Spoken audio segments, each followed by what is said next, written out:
بسم اللہ الرحمن الرحیم۔ مشکوٰۃ المصابیح کتاب قصاص کا بیان، باب نظروں کا بیان، حدیث نمبر 3450۔ ترجمہ۔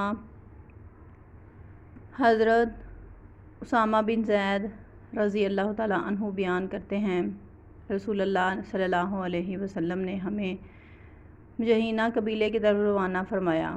میں ان کے ایک آدمی کے مقابل آیا تو میں نے اس پر نیزے کا وار کرنا چاہا تو اس نے کلمہ پڑھ لیا، لیکن میں نے اس پر وار کر کے اسے قتل کر دیا۔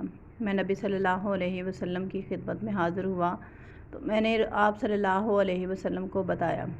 آپ صلی اللہ علیہ وسلم نے فرمایا، کیا تم نے اسے قتل کر دیا؟ حالانکہ اس نے گواہی دے دی کہ اللہ کے سوا کوئی معبود برحق نہیں۔ میں نے عرض کیا، اللہ کے رسول، اس نے تو محض جان بچانے کے لیے کلمہ پڑھا تھا۔ آپ صلی اللہ علیہ وسلم نے فرمایا، تم نے کیا اس کا دل چیر کر دیکھ لیا تھا؟